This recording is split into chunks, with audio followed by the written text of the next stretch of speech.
Practice period begins Sunday with the all-day sit. The opening ceremony, the entering of the Shuso, and sitting. What a surprise.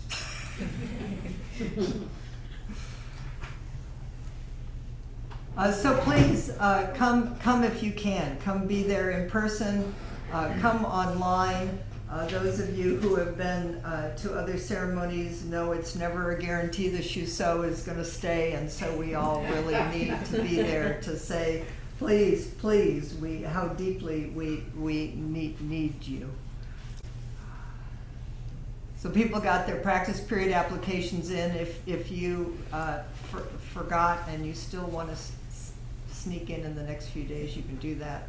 I also really want to say, again, you don't have to be in practice period to be here and to practice in Sangha.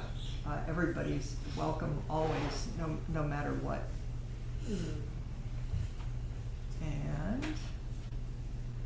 And next Tuesday, we'll have our first practice period talk, and Rachel is giving her Way Seeking Mind talk. So please be here to support her.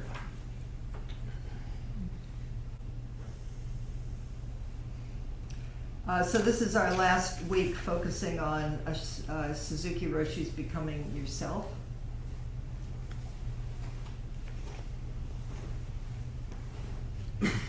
Today is October 7th, and the service that we will do at the end will be especially dedicated to the enormous suffering and loss of life and sorrow in Israel, and the enormous suffering and loss of life and sorrow in Gaza. And in between now and then, which is timeless and touches everywhere, we're going to explore, as we always do, what is it that what is this human life, and what is it that we're doing together, and what is this sorrow that we keep inflicting, and what is this love that we keep waking up to and acting. Such a mystery. I was just really briefly, my weekend was on Saturday. Every year my son and my daughter-in-law invite their friends up for Fruit Fest. They all come up and they bring their kids up, and we gather apples out of the orchard and we juice them and we laugh and we eat and apples, if you've ever, you should just go out and just pick an apple off a tree and hold it in your hand and eat it and just feel the juice. The earth is amazing. The gifts of the earth are so amazing. And then on Sunday, I and others here went down to Green Gulch for the Jizo ceremony for those who have died. And I've done it for years and years, and a lot of years. And there's always amazing sorrow and grief in the room, but this is the first time people were actually wailing out loud. Yeah. Just personal grief, but I think it's just, it's just where we are right now. There's so much sorrow and grief. So we will acknowledge in our service particular sorrow and grief, immense, and of course it's all of ours. And we will all continue to wake up together. So I wanted to start tonight. Shante Deva keeps arising for me, and we studied Shante Deva in the past, the Guide to the Bodhisattva's Way of Life. Oh dear, I forgot to write down what it's very old. I meant to write down the date and I didn't.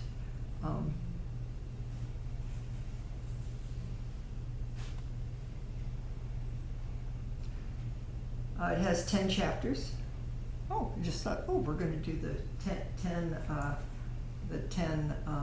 grounds of the Bodhisattva during practice period. So there's 10 chapters dedicated to the development of bodhicitta, the mind of enlightenment. And it's done through the practice of the 6 perfections, which is the paramitas, which again is we're going to be touching in our practice period. So there's a kind of jewel net of Indra reflection of these teachings, and to me that's one of the more amazing things about studying the ancient texts and the sutras is you just start feeling they mirror and echo each other. And of course, if we knew enough, or I knew enough to do it, or we had time, if you did that with from any tradition, everything is a luminous mirror of everything else. So I wanted to just start by reading you. I found this in my files from a long time ago, and I kind of compiled some of Shantideva's teachings, and I'm going to read it to you.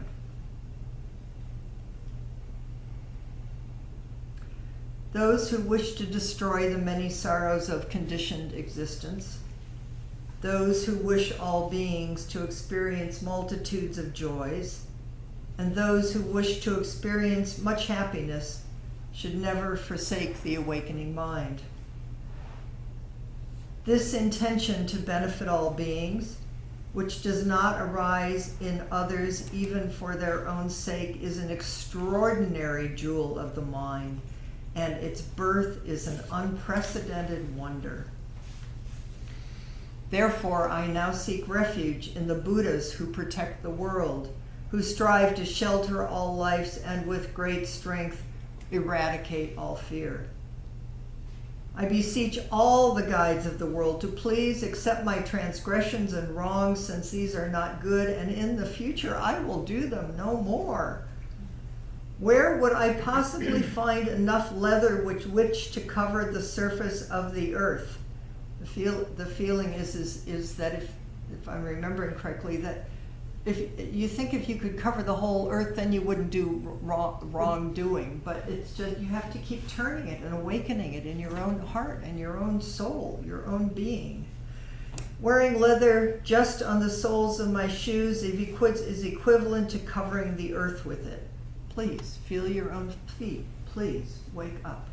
Please, the ground of the bodhisattvas. Whenever there is attachment in my mind and whenever there is a desire to be angry, I should not do or say anything, but remain like a piece of wood. Thought about that one for a while. I have lots of feelings about that one. We'll sit with that one. Then we'll see what Suzuki Roshi might say about that. Because again, we keep turning these things. Whenever I have distracted thoughts, the wish to verbally belittle others, feelings of self-importance or self-satisfaction, when I have the intention to describe the faults of others, pretension, and the thought to deceive others, whenever I am eager for praise or have the desire to blame others, whenever I have the wish to speak harshly and to cause disputes, at all such times I should remain like a piece of wood. It's the precepts, right? I mean, what he just said, he listed the precepts. Whenever I desire material gain, honor or fame, whenever I seek attendance or a circle of friends, and when in my mind I wish to be served, at all these times I should remain like a piece of wood. Be upright like a Buddha. Whenever I have the wish to decrease or to stop working for others, and the desire to pursue my welfare alone, if motivated by such thoughts, a wish to say something occurs, at these times I should remain like a piece of wood. Whenever I have impatience, laziness, cowardice, shamelessness, or the desire to talk nonsense, if thoughts of partiality arise, at these times too, I should remain like a piece of wood. What is this? What is he saying in the midst of clearly describing suffering and how we create suffering? When talking, I should speak from my heart on what is relevant, making the meaning clear and the speech pleasing. I should not speak out of desire or hatred, but in gentle tones and in moderation.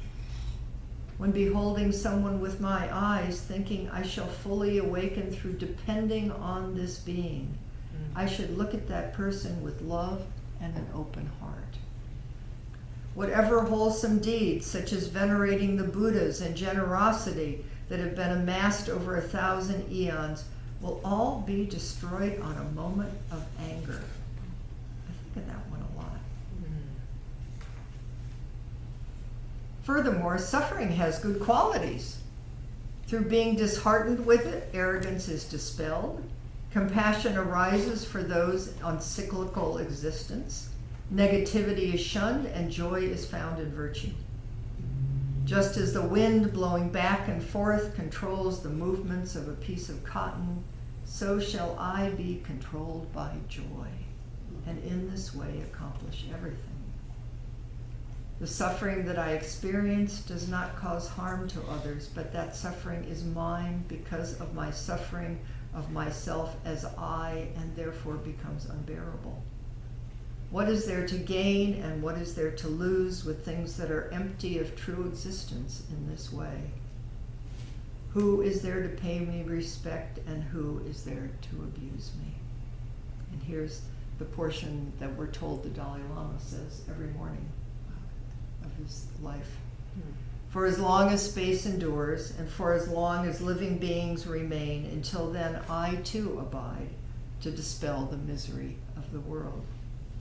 May all the pains of living creatures ripen solely upon myself, and through the might of the Bodhisattva Sangha, may all beings experience happiness.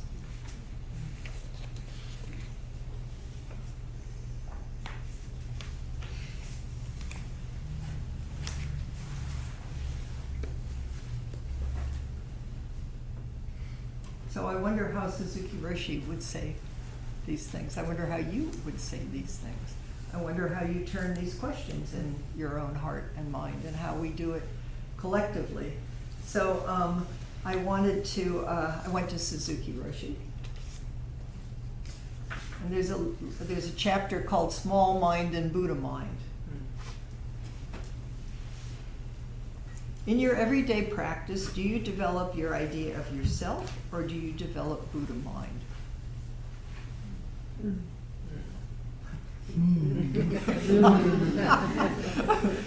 That'll keep us busy for a lifetime. I'll read a little bit from this chapter and then from another. Whatever you do can be practice. Drinking tea, eating, sleeping, walking, or sitting down.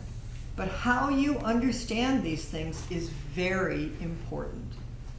If you miss the point, even if it looks like you are doing proper practice, it doesn't work.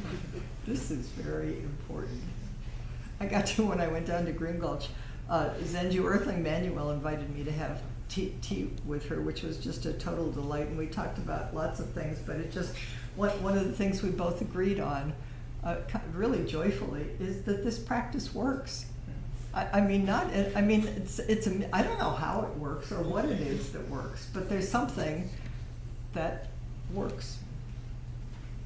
You should see whether you're doing the activity for yourself, for the sake of truth, for the sake of Buddha, or for the sake of others. In your everyday practice, do you develop your idea of yourself, or do you develop Buddha mind? That's the koan. That's the ongoing, what is it? We should always put the Buddha mind first and the self next. Sit the self down in the lap of the Buddha. We should always follow Buddha mind. To follow Buddha mind, or awakening bodhicitta, it is necessary to realize what Buddha mind is. The way to practice Buddha mind is Zazen practice. Through Zazen practice, and I would say Zazen body, that goes with us everywhere, I love that he calls it intuitive body. And intuitively, you will know what Buddha mind is. Because your selfish ideas or your small self will become smaller. More and more. You just have a taste. And more, was it Tuesday or Thursday where he just said, go towards where the light is. That's just what we do. And we don't ignore the dark or the light or the dark, because everything's awakening us. By continuing Zazen practice, you will get more and more accustomed to this intuitive knowledge of Buddha mind. The more you continue to practice, the smaller your small self becomes. Big self will take over your small self. That's my wondrous experience, and I think we all have a taste of that. Practice which is self-centered is not Buddhist practice. Buddhist practice is to reduce our self-centeredness and to develop Buddha mind. The point of practice is to put the first principle first and the second principle next, to put the big self first and the small self next. It is to try to extend the big self always. I think that I think Shantideva is saying the same. It's the same thing. It's just different language. He's from India, and it's culturally in his time. Try to extend the big self always.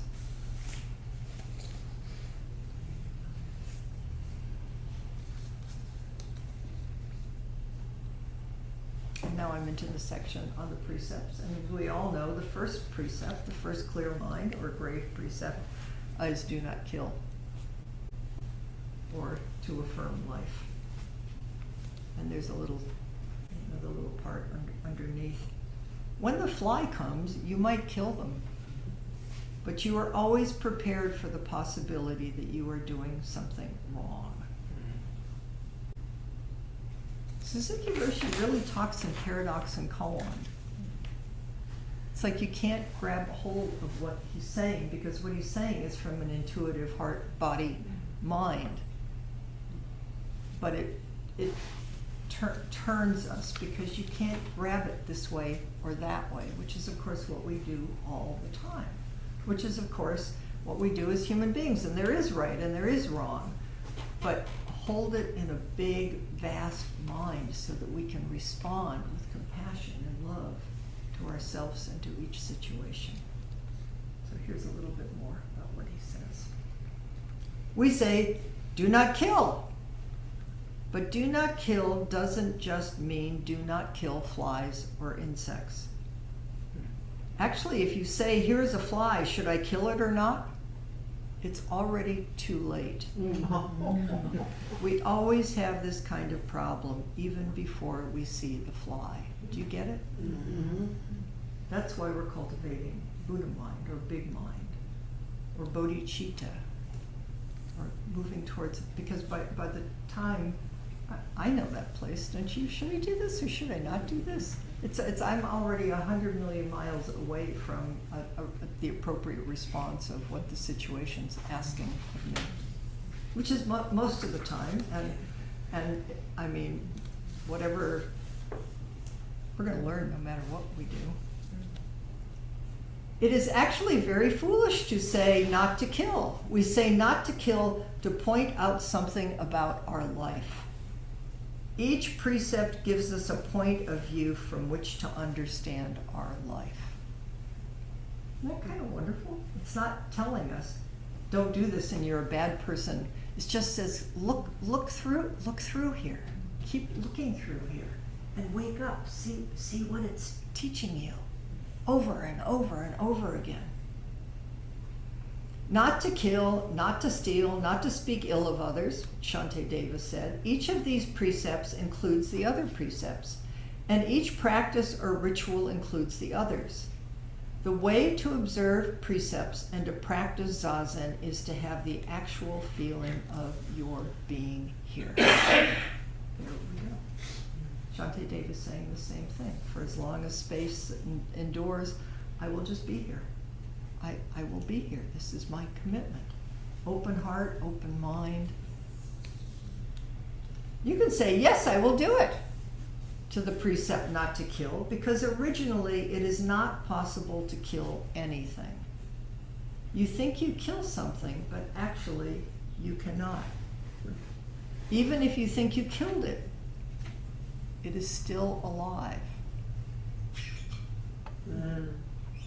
Even though you eat something, it is still alive in your body.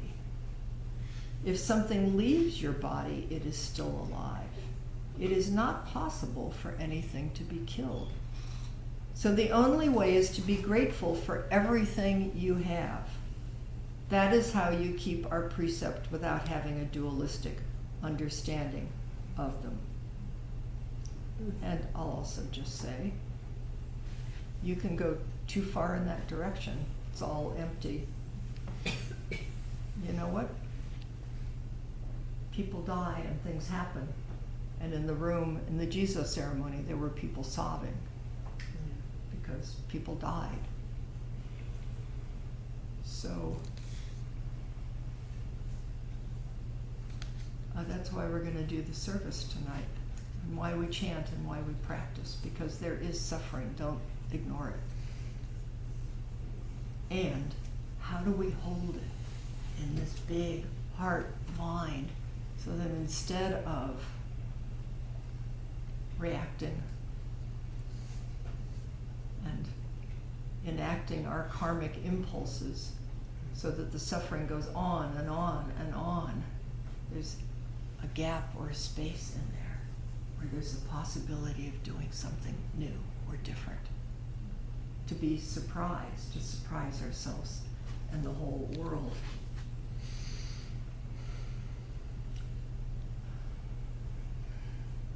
It's not possible for anything to be killed. So the only way is to be grateful for everything you have. That is how you keep our precepts without having a dualistic understanding of them. You may say, if that is so, there is no need for precepts. But if you think in this way, you cannot feel your presence, your being, or the way you are alive here. If you think in this way, you do not have any gratitude or joy for life. And you'll miss an apple on a tree and the amazing moon, the full moon, and the turning of the seasons, and of being able to be in a room where someone is sobbing and you know it's the sobs of your own heart. You don't want to miss any of it. When the fly comes, you might kill them, but you are always prepared for the possibility that you are doing something wrong. If your practice doesn't reach that far, it is not real practice. That is how you feel eternal life in a mortal body. There is Buddha already, and there is nothing happening, even though many things are happening.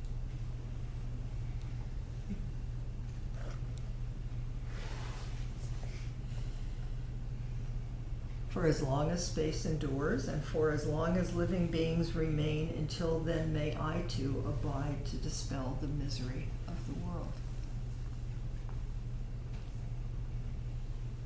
If we don't know this place that Shantideva is pointing to, this intuitive body that Suzuki Roshi is talking about, where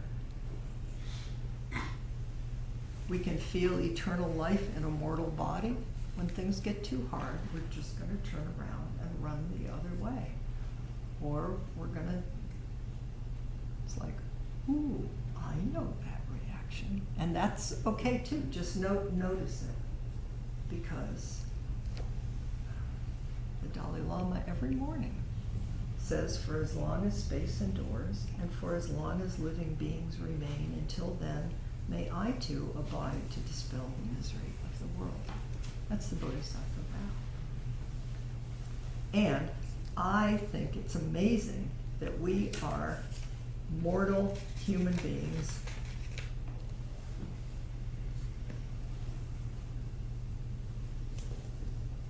I'll speak for myself. I'm just constantly so humbled by having practiced for so long, and I have such deep intention, and I just no, you know, the fly's going to come and I'm going to swat it, and or do something, and I know what I'm here for and what we're here for, and that's why we do this. That's why we're doing a practice period. That's why we're going to do service, and we're going to bow, and we're just going to keep helping each other and the whole world wake up. And I think that's a remarkable thing to have encountered in a lifetime. Right? Just because not everybody everybody's waking up, but not everybody kind of says, yep, what else are you gonna do with this one precious life? So that's my little commentary. So maybe before we do service, let's do a little talking together about any and all of this. And then we'll come back and we'll do service.